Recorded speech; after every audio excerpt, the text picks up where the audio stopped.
Hello అండి, నమస్తే. ఇప్పుడు మాట్లాడే టాపిక్ వచ్చేసి అపోజిషన్ పార్టీలకు సంబంధించినటువంటి ఇండియన్ ఎంపీల డెలిగేషన్ ఏదైతే ఉందో విదేశాల్లో వెళ్ళి భారతదేశాన్ని టెర్రరిజానికి అగెనిస్ట్గా భారతదేశం యొక్క వాదనను వినిపించే ప్రయత్నంలో భాగంగా మరి ముఖ్యంగా అపోజిషన్ పార్టీల నుంచి ఎంపీలని సెలెక్ట్ చేస్తున్న విధానం ఏదైతే ఉందో కేంద్ర ప్రభుత్వం అది కన్సర్న్ పార్టీలని కన్సల్ట్ అవ్వకుండానే వీళ్ళకి నచ్చిన పేర్లని ఫారిన్ డెలిగేషన్లో పెట్టేయడం అనేది Congress party right from the beginning Shashi Tharoor పేరుని డెలిగేషన్లో పెట్టిన క్రమంలో డెలిగేషన్ లీడ్ చేయాలని చెప్పిన క్రమంలో కాంగ్రెస్ పార్టీకి సంబంధించినటువంటి అఫీషియల్స్ని కాంగ్రెస్ పార్టీకి సంబంధించిన ఎవరిని కూడా కన్సల్ట్ అవ్వకుండా బీజేపీ యూనిలాటరల్గా శశి థరూర్ పేరునైతే డెలిగేషన్లో పెట్టేసి ఆయన ఒక డెలిగేషన్ లీడ్ చేయమని చెప్పడం జరిగింది. ఆ తర్వాత కాంగ్రెస్ పార్టీకి సంబంధించినటువంటి వేరే కొన్ని పేర్లు పంపించారు. ఆ పేర్లను కూడా బీజేపీ యాక్సెప్ట్ చేసింది.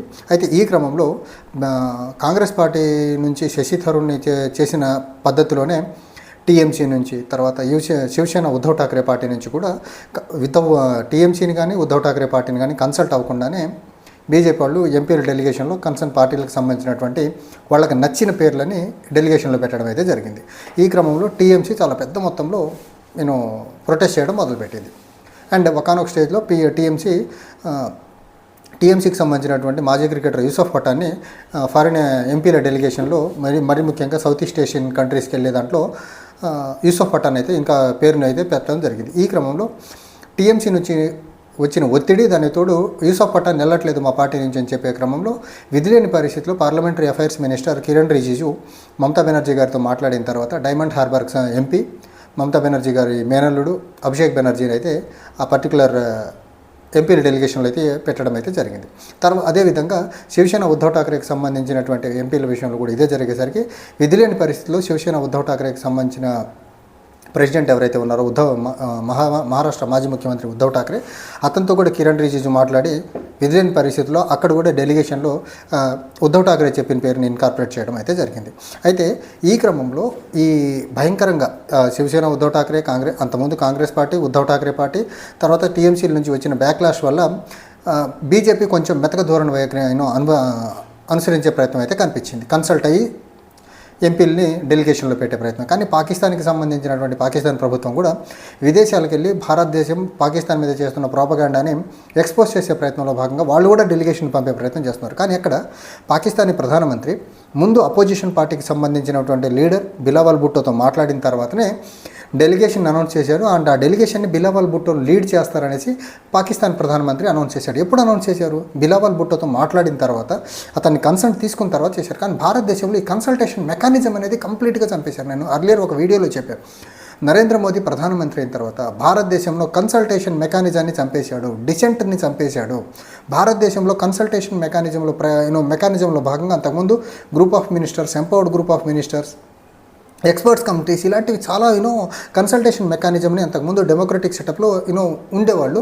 సో వాళ్ళని టైంని సిచ్యువేషన్ని ఇష్యూని బట్టి గ్రూప్ ఆఫ్ మినిస్టర్సా, ఎంపవర్డ్ గ్రూప్ ఆఫ్ మినిస్టర్సా, లేకపోతే గ్రూప్ ఆఫ్ సెక్రటరీసా, ఇలా సిచ్యువేషన్ని బట్టి ఇష్యూని బట్టి ఆ డెలిగేషన్ని ఆ పర్టికులర్ ఇష్యూని స్టడీ చేసేదానికి, రిజాల్వ్ చేసేదానికి లేకపోతే రీసెర్చ్ చేసేదానికి అయితే డిప్లాయ్ చేసింది జరిగింది. కానీ నరేంద్ర మోదీ ప్రధాని అయిన తర్వాత ఆ వ్యవస్థ మొత్తం చంపేశారు. అయితే ఈ క్రమంలో ఈరోజు ఉద్ధవ్ ఠాక్రే పార్టీ వాళ్ళు మాట్లాడుతూ చాలా క్లియర్గా చెప్పినటువంటి ఏంటంటే రీచ్ అవుట్ అయిన కిరణ్ రిజిజు మాట్లాడుతున్న క్రమంలో శివసేన పార్టీ డిప్లొమాటిక్గా భారతదేశం బయటికి వెళ్ళి టెర్రరిజం మీద భారతదేశం యూనిటీ విషయంలో చాలా క్లియర్గా చాలా పర్ఫెక్ట్గా ఒకటే వాయిస్తూ ఉంటుంది. కానీ ఇంటర్నల్గా పహల్గామ్ టెర్రర్ దాడి దగ్గర ఇంటెలిజెన్స్ ఫెయిల్యూర్ గురించి అవనివ్వండి, భారతదేశంలో పహల్గామ్ టెర్రర్ దాడి జరిగిన తర్వాత ఆ పర్టికులర్ టైంలో సెక్యూరిటీ ఫెయిల్యూర్ అవనివ్వండి, తర్వాత భారతదేశం డిప్లొమాటిక్గా బయట దేశాల్లో పాకిస్తాన్ ఎక్స్పోజ్ చేసే అంశంలో ఎలా ఫెయిల్ అయిందో ఇంటర్నల్గా బీజేపీని క్వశ్చన్ చేసేదానికి ఆపే ప్రసక్తి లేదనేసి చాలా క్లియర్ అండ్ కేటగారికల్గా ఉద్ధవ్ ఠాక్రే చెప్పే ప్రయత్నం చేశారు.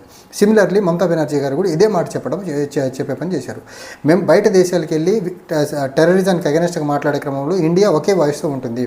ఇంటర్నల్గా బీజేపీ ఫెయిల్యూర్స్ మొత్తాన్ని కప్పిపుచ్చే ప్రయత్నంలో భాగంగా ఇలా మాట్లాడాలంటే బీజేపీ చెప్పినట్టు ఇంటర్నల్గా మాట్లాడాలంటే కొద్దిగా ఇంటర్నల్గా బీజేపీ చేసిన తప్పులు ఇంటర్నల్గా ఎక్స్పోజ్ చేస్తామని చెప్పే ప్రయత్నం చేశారు.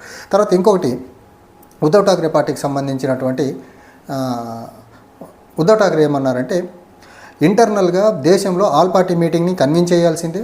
At the same time special session of the పార్లమెంట్ని కూడా కన్వీన్ చేసి ఈ పహల్గామ్ టెర్రర్ దాడి తర్వాత జరిగిన డెవలప్మెంట్స్ అన్ని పార్లమెంట్ వేదికగా చర్చ జరపాల్సిందే, ఆల్ పార్టీ వేదికగా చర్చ జరపాల్సిందని ఉద్ధవ్ ఠాక్రే కూడా చాలా బలంగా పట్టుబట్టే ప్రయత్నం అయితే చేస్తున్నారు. అయితే ఈ క్రమంలో బీజేపీ తన ఫెయిల్యూర్స్ని, పహల్గామ్ టెర్రర్ దాడి తర్వాత జరిగిన ఫెయిల్యూర్స్ని కప్పిపుచ్చేదానికి, ఆల్ పార్టీ మీటింగ్ని అవాయిడ్ చేసేదానికి, స్పెషల్ సెషన్ ఆఫ్ ది పార్లమెంట్ని అవాయిడ్ చేసేదానికి బీజేపీ అందుకున్న కొత్త వాదం ఏంటంటే ఎంపీల డెలిగేషన్ విదేశాలకు వెళ్ళి భారతదేశం టెర్రరిజానికి అగెనిస్ట్గా ఎంత బలంగా ఉందో చూపించే ప్రయత్నం చేస్తున్నామని చెప్పే నాటకం ఏదైతే ఉందో, ఇంటర్నల్గా ఇష్యూలు డిస్కస్ చేయకుండా, ఇంటర్నల్గా ఒక కంక్లూషన్కి, ఒక పార్టీలు అన్నీ కలిపి ఒక కన్సెన్సన్స్కి రాకుండా, ఇంటర్నల్గా ఒక డ్రాఫ్ట్ని డిజైన్ చేసుకోకుండా ఎంపీల్ని పంపుతున్న విధానం ఏదైతే ఉందో ఇది కంప్లీట్గా బీజేపీ ఆల్ ఫ్రంట్ ఫెయిల్యూర్కి ఎగ్జాంపుల్. ఇది లోకల్గా దేశంలో ఇంటర్నల్గా జరగాల్సినటువంటి ఆల్ పార్టీ మీటింగ్ని, తర్వాత స్పెషల్ సెషన్ ఆఫ్ ది పార్లమెంట్ని కన్విన్స్ చేయకుండా దాని నుంచి భారతదేశంలో అపోజిషన్ పార్టీల నుంచి వచ్చేటువంటి ప్రశ్నల దాడిని, పహల్గామ్ టెర్రర్ దాడి సెంట్రిక్గా జరిగినటువంటి ఫెయిల్యూర్స్ని కప్పిపుచ్చేదానికి బీజేపీ ఆడుతున్నటువంటి ఇది ఒక కొత్త కుట్ర తప్ప ఇందులో ఏమీ లేదు. అండ్ మనం చూసుకున్నట్లయితే ఈ ప్రాసెస్లో కూడా బీజేపీ క్లియర్గా అపోజిషన్ పార్టీని డివైడ్ అండ్ రూల్, ఏదైతే బ్రిటిషర్స్ దగ్గర నేర్చుకున్న పాలసీలు ఏవైతే ఉన్నాయో ఈ ఆర్ఎస్ఎస్ బీజేపీ వాళ్ళు, అదే పాలసీని డివైడ్ అండ్ రూల్ పాలసీలోనే ముందుకెళ్లే ప్రయత్నం చేస్తున్నారు. శశి థరూర్ పేరుని డెలిగేషన్లో పెట్టే ముందు కాంగ్రెస్ పార్టీని కన్సల్ట్ అవ్వరు, యూసుఫ్ పఠాన్ పేరుని డెలిగేషన్లో పెట్టేటప్పుడు టీఎంసీని కన్సల్ట్ అవ్వరు, అండ్ చతుర్వేది పేరుని పెట్టే క్రమంలో శివసేన ఉద్ధవ్ ఠాక్రేని కన్సల్ట్ అవ్వరు. ఏ పార్టీ నుంచి ఏ ఎంపీ పంపాలనేది పార్టీ యొక్క ఇంటర్నల్ ఛాయిస్. అది ఆ పార్టీని గవర్నమెంట్ అప్రోచ్ అవ్వాలి. ఆ పార్టీ ఏ పేరు అయితే ఇస్తుందో ఆ పేరుని డెలిగేషన్లో పెట్టాలి. అలా చేయకుండా బీజేపీకి కావాల్సినటువంటి యూజ్ఫుల్ పర్సన్స్ని పిక్ చేసుకుని ఆ పార్టీని వీకెండ్ చేయాలని, ఆ పార్టీలో గ్యాప్స్ తీసుకురావాలనే విధానం ఏదైతే ఉందో మాత్రం ఇది ఖచ్చితంగా బీజేపీ తన ఫెయిల్యూర్స్ని కప్పిపుచ్చేదానికి అపోజిషన్ పార్టీల్లో చీలికలు తీసుకొచ్చే ప్రయత్నంలో భాగంగా చేస్తున్నటువంటి కుట్ర తప్ప బీజేపీని టెర్రరిజం మీద, బీజేపీని ఇంటర్నల్ సెక్యూరిటీ లేకపోతే నేషనల్ సెక్యూరిటీ పాయింట్ ఆఫ్ వ్యూలో ఒక స్ట్రాంగ్ అండ్ కమిటెడ్గా బలమైన వాయిస్ వినిపించాలి, ఈ ఇష్యూని ఒక లాజికల్ కంక్లూషన్కి తీసుకొచ్చి భారతదేశానికి మేలు జరగాలనే ఉద్దేశంగా ఉంటే ఆల్ పార్టీ మీటింగ్ జరిగేది, special session of the parliament జరిగేది. అక్కడ వచ్చిన అవుట్కమ్స్ని బేస్ చేసుకొని ఎంపీల డెలిగేషన్ విదేశాలకు వెళ్ళి భారతదేశం యొక్క వాయిస్ వినిపిస్తే బాగుండేది. ఇప్పుడు ఆల్ పార్టీ మీటింగ్ లేదు, special session of the parliament లేదు, ఏ పార్టీల దగ్గర నుంచి ఎలాంటి ఇన్పుట్స్ వచ్చాయో తెలియకుండా బీజేపీ ఎలాంటి ఇన్పుట్స్, ఎలాంటి క్వశ్చనరీస్ ఇచ్చి డెలిగేషన్ విదేశాలకు పంపుతుందో కూడా తెలియని పరిస్థితి. సో ఈ రకంగా బీజేపీ తన ఫెయిల్యూర్స్ని కప్పిపుచ్చుకునే ప్రయత్నంలో భాగంగా అపోజిషన్ పార్టీలో చీలిక తెచ్చేదానికి బీజేపీ ఆడుతున్నటువంటి కొత్త నాటకమే ఈ ఎంపీల delegation to different corners of the world. అది కూడా అపోజిషన్ పార్టీలకు సంబంధించినటువంటి పార్టీ అధినేతల్ని, పార్టీలని కన్సల్ట్ అవ్వకుండా వీళ్ళు పిక్ చేసుకున్న విధానం ఏదైతే ఉందో ఎంపీలని, అది కంప్లీట్గా డివైడ్ అండ్ రూల్కి ఎగ్జాంపుల్ తప్ప ఇంకోటి లేనే లేదు. నిజంగా బీజేపీకి చిత్తశుద్ధి ఉంటే రైట్ ఫ్రమ్ పహల్గామ్ టెర్రర్ దాడికి ముందు ఇంటెలిజెన్స్ ఫెయిల్యూర్ దగ్గర నుంచి ఆపరేషన్ సింధూర్ సీజ్ ఫైర్ వరకు జరిగిన ప్రతి అంశాన్ని దేశంలో ఇంటర్నల్గా all party meeting and parliament session పెట్టి డిస్కస్ చేసి తర్వాత డెలిగేషన్ని ప్రాపర్ డ్రాఫ్ట్తో ప్రాపర్ గైడ్లైన్స్ ఇచ్చి పంపేవాళ్ళు. ఇప్పుడు వాళ్ళకి ఏ గైడ్లైన్స్ ఇచ్చారో తెలియదు, వాళ్ళకి ఏ డ్రాఫ్ట్ ఇచ్చారో తెలియదు, ఏం మాట్లాడమన్నారో ఎవరూ చెప్పలేదు. ఎంపీల డెలిగేషన్ వెళ్తుందంటే వెళ్తుంది. ఎందుకు వెళ్తుందంటే టెర్రరిజానికి అగెనిస్ట్గా భారతదేశం కమిటెడ్గా ఉందనేసి. మరి టెర్రరిజానికి అగెనిస్ట్గా భారతదేశం కమిటెడ్గా ఉన్న క్రమంలో ఆ టెర్రరిజానికి సంబంధించినటువంటి ఎలాంటి ఆస్పెక్ట్ని ఏం మాట్లాడాలనేది కూడా ఇంటర్నల్గా డిస్కస్ చేసి పంపించాలి కదా. భారతదేశం ఏం బీజేపీ సొత్తేం కాదు కదా, భారతదేశ ప్రజాస్వామ్యం బీజేపీ సొత్తు కాదు కదా. ప్రజాస్వామ్యం అని చెప్తున్నా, బీజేపీకి ప్రజాస్వామ్యం మీద గౌరవం లేదు. ప్రజాస్వామ్యం మీద గౌరవం ఉండుంటే all party meeting, special session of the parliament జరిగేది అండ్ ఎంపీలని డెలిగేషన్లో పెట్టే ప్రయత్నంలో భాగంగా అపోజిషన్ పార్టీల వాళ్ళు రీచ్ అవుతే వాళ్ళు చెప్పిన పేర్లను పెట్టేవాళ్ళు. వీళ్ళకు ఉపయోగపడే పేర్లు పెట్టి పంపాల్సిన అవసరం లేదు అక్కడ. And too many MPs opposition పార్టీల నుంచి ఎవరైతే బీజేపీ పిక్ చేసిందో వాళ్ళందరూ ఆ పార్టీలో ఉండి బీజేపీకి ఏజెంట్లుగా పనిచేస్తున్న వాళ్ళే ఉన్నారు ఇక్కడ.